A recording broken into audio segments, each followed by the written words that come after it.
Hello, good morning students. How are you? I hope you will be fine. Okay, तो चलिए शुरू करते हैं आज का टॉपिक। आज का टॉपिक क्लास 12 का है, वो मूविंग चार्जेस एंड मैग्नेटिज्म में बायो-सेवर्ट्स लॉ को लेकर। तो बायो-सेवर्ट्स लॉ जो है ये किस काम आ रहा है? तो by the help of this law we can give the magnetic field at a point due to small current carrying conductor CCC, that is small current carrying conductor. So I repeat again, by the help of this law we can give the magnetic field at a point due to small current carrying conductor. तो magnetic field हम इस law की help से बता सकते हैं। Magnetic field किसी small current carrying conductor की वजह से मैग्नेटिक फील्ड कितनी बन रही है। मैग्नेटिक फील्ड का सिंबल जनरली कैपिटल बी होता है और उसको मैग्नेटिक इंडक्शन भी बोल सकते हैं, मैग्नेटिक इंडक्शन। तो इसके लिए क्या कंसीडर करें? कोई ये करंट कैरिंग वायर ले लिया है, suppose that this is the X Y wire carrying the current I, इसमें आई करंट जा रही है। अब इस पूरे वायर में कोई हमें स्मॉल करंट कैरिंग एलिमेंट लेना है, तो एक इसका स्मॉल हिस्सा, यानी जैसे कि ये कंसीडर करें this is the small length. उस स्मॉल लेंथ को अगर हम किससे रिप्रेजेंट करें? डीएल से। तो DL is the small length. और अगर ये करंट कैरिंग एलिमेंट अगर हमको कहना है स्मॉल लेंथ को, तो उसके साथ क्या और बढ़ाना पड़ेगा? आइडियल। ये आइडियल करंट एलिमेंट कहलाता है। DL is the length of the conductor, DL is the length of the conductor, but ideal including ideal represent current element. अगर करंट एलिमेंट कभी बोलना पड़े तो हमें क्या कितना कहना पड़ेगा? आइडियल। आई और डीएल को मिला के कहना पड़ेगा, तब हम करंट एलिमेंट कह पाते हैं। तो ठीक है, शुरू करते हैं। तो डीएल एक इसका इतना एक छोटा सा हिस्सा इसमें से हमने कंसीडर किया। तो इस स्मॉल करंट कैरिंग एलिमेंट यानी डीएल की वजह से मैग्नेटिक फील्ड तो इस वायर के आसपास सब जगह, लेकिन इतने की वजह से किसी पॉइंट में मैग्नेटिक फील्ड हमको देखनी है, जैसा कि टाइटल कह रहा है। तो मान लो इतने की वजह से किसी पॉइंट पी पे, this is the point P. At this point P, we have to calculate the magnetic field, या फिर कह लें magnetic induction. We have to calculate magnetic induction. तो इस लेंथ एलिमेंट DL से ये जो पॉइंट P है, it is at a distance smaller. And इसको कितने एंगल पे सिचुएटेड देख पा रहे हैं? तो हम कहेंगे इस लेंथ एलिमेंट का उस पॉइंट P से जो डायरेक्शन है वो थीटा एंगल पे सिचुएटेड है। ओके, और ये पूरा वायर जो है वो आई करंट लेके जा रहा है। यहाँ पे मैग्नेटिक फील्ड की डायरेक्शन हमने क्रॉस की दिखाई है। अब क्रॉस की मैग्नेटिक फील्ड की डायरेक्शन डाउनवर्ड मैग्नेटिक फील्ड को शो करती है, यानी cross is used for the downward magnetic field and dot is used for the upward magnetic field. अब मैग्नेटिक फील्ड डाउन की होगी, इसको आप कैसे कंसीडर करोगे? वो जो हमने एक आपको पाम रूल बताया था, right hand palm rule number 1।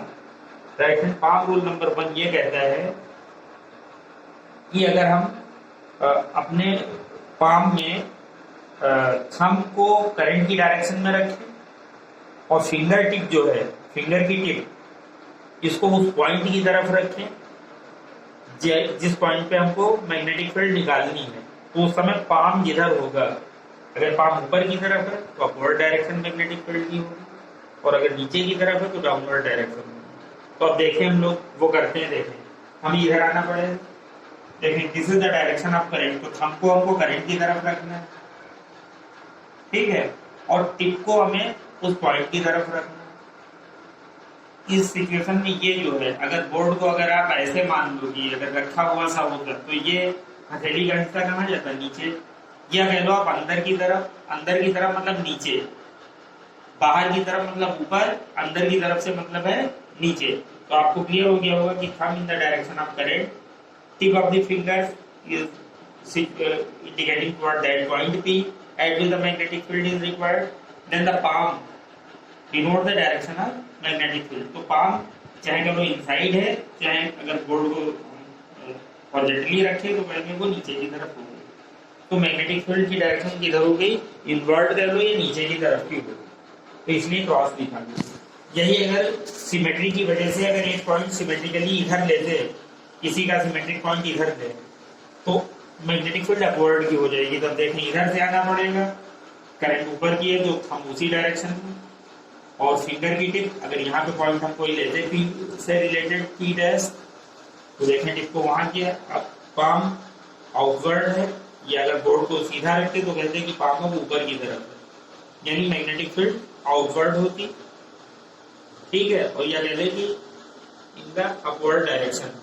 तो इस तरीके से आप पाम नंबर 1 या फिर राइट हैंड थंब रूल से भी निकाल सकते हैं, और स्क्रू रूल जो है वो स्क्रू रूल से भी आप निकाल सकते हैं। आप किन्हीं भी एक का इस्तेमाल करके इस चीज को पा सकते हैं, पाम रूल आपको इजी पड़ेगा। तो let AB is the small length of the conductor XY, conductor XY की स्मॉल लेंथ है भी, at distance R due to this current element DL the magnetic field is DB, यानी R distance पे magnetic field DB है इस length element DL की वजह से।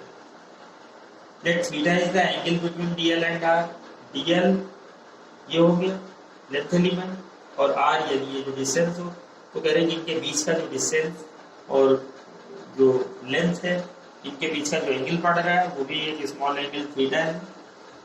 तो DL और R के बीच में according to this law, by observation क्या पाया इस लॉ में कि DB प्रोपोर्शनल टू I, यानी जो मैग्नेटिक फील्ड है वो करंट के डायरेक्टली प्रोपोर्शनल में नहीं, यानी करंट अगर ज्यादा है कंडक्टर में तो मैग्नेटिक फील्ड ज्यादा होती है, कम तो कम होती है।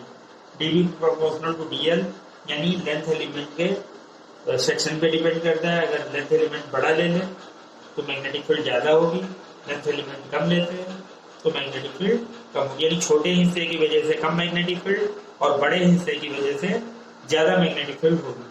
DB is proportional to sine theta, यानी एंगल के साइन के ऊपर डिपेंड करता है। एंगल का साइन मतलब साइन थीटा में अगर एंगल दिया जाता है तो DB उसके भी डायरेक्टली प्रोपोर्शनल है, मतलब एंगल जैसे जैसे बढ़ेगा साइन थीटा भी बढ़ता है, वैसे वैसे DB की वैल्यू भी बढ़ी हुई होगी। ओके, कहने का मतलब है कि अगर हम इसको परपेंडिकुलरली 90 डिग्री में ले आते, ये पॉइंट ऐसे ना होंगे, ऐसे बढ़ाते जाए तो लेंथ एलिमेंट के साथ अगर 90 बनवा देते तो कहते हैं कि थीटा 90 से सबसे ज्यादा होगा, तो DB सबसे ज्यादा होगा। DB is inversely proportional to 1/r², यानी जो डिस्टेंस है उसके इनवर्सली होती है। तो आप जनरली जानते भी हैं कि डिस्टेंस बढ़ने के साथ साथ मैग्नेटिक फील्ड वीक होती जाती है, तो जितनी ज्यादा दूरी मैग्नेटिक फील्ड उतनी ज्यादा नहीं, जितनी ज्यादा दूरी मैग्नेटिक फील्ड उतनी कम, ज्यादा के साथ कम यानी इनवर्सली, तो DB is proportional to 1/r²। तो ये डेटा मिलते हैं बाय एक्सपेरिमेंट, तो अब इनको हम कलेक्ट कर लें। नाउ कंबाइनिंग अबव रिलेशंस, तो DB is proportional to IDL sin theta और अपॉन में r², IDL sin theta upon r²। तो DB is equals to proportionality हटा के यहाँ μ0/4π लिखना पड़ता है कांस्टेंट, बाकी IDL sin theta upon r²। अब यहाँ पे μ0/4π जो आता है कांस्टेंट, वो होता है 10⁻⁷ weber upon ampere metre. Weber magnetic field का अपना यूनिट होता है, तो μ0/4π is 10⁻⁷ weber upon ampere metre, and μ0 is called absolute permittivity of free space. ऐसे इलेक्ट्रिसिटी में हम लोगों ने एप्सिलॉन नॉट पढ़ा था, एब्सोल्यूट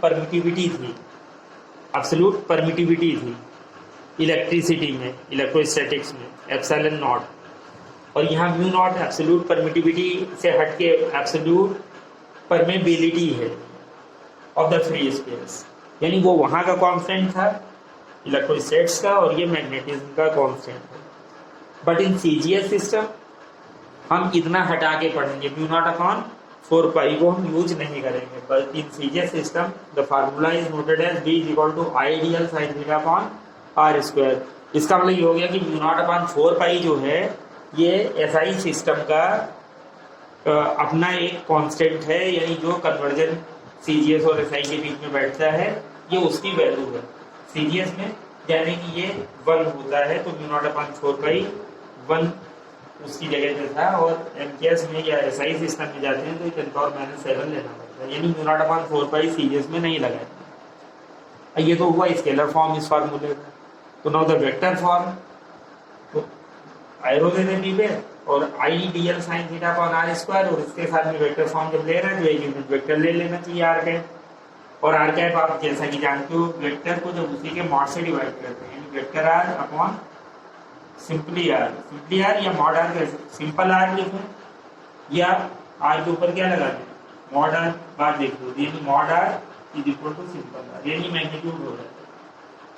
तो R cap is equal to vector R upon R, तो वैल्यू डाल दें यहाँ पे। तो आई रियल साइन थीटा और आर कैप की जगह हो गया वेक्टर आर अपॉन आर, तो एक आर अपॉन में ये आया और आर स्क्वायर था तो हो गया मिल गया पूरा आर क्यूब। तो DL sine theta R vector और अपॉन में आर क्यूब, ये ए क्रॉस बी जैसा है। एक तो हमारे पास डीएल वाला हिस्सा है और एक आर वाला हिस्सा है। तो डीएल और आर के बीच में हम क्रॉस प्रोडक्ट लगाते हैं, जैसे ए क्रॉस बी। तो ए क्रॉस बी क्या होता है, ए बी साइन थीटा, यानी डीएल आर, डीएल ए जैसा हो गया, आर ये बी जैसा हो गया, ए बी और ये रहा साइन थीटा, यानी A cross B is simply noted as A B sine theta. Likewise है ए बी साइन थीटा, तो A this is the B, this is the sine theta. तो डीएल क्रॉस आर हम लिख सकते हैं। अच्छा, इसकी डायरेक्शन कैसे लेंगे, तो direction DB same as the direction of DL cross R, क्योंकि इसमें हम लोग क्या बोलते हैं, डायरेक्शन जो है हमें अगर देनी है तो ए क्रॉस बी की डायरेक्शन, जैसे कि हम लोग वेक्टर प्रोडक्ट में बोलते थे कि ए क्रॉस बी जो है वो वेक्टर ए और वेक्टर बी दोनों पे परपेंडिकुलर होता है। और उसी तरीके से यहाँ भी दे पाएंगे कि डीएल क्रॉस आर जो है direction of DB same as the direction of DL cross R, यानी डीएल क्रॉस आर की डायरेक्शन ही डीबी की होगी। और it can be given as right hand screw rule, या फिर राइट हैंड थंब रूल भी यूज कर सकते हैं, या फिर राइट हैंड पाम रूल की भी मदद इसमें ले सकते हैं। ठीक है, तो ओके, अब आप इस वीडियो क्लिप को देखें और बेहतर समझते हो तो लाइक और सब्सक्राइब करना ना भूलें। अगले टर्म में हम लोग इसके एप्लीकेशन की बात करेंगे कि बायोसर्वर लगा एप्लीकेशन जो है वो किस तरीके से अप्लाई किया जाए। Okay, thank you, have a nice day.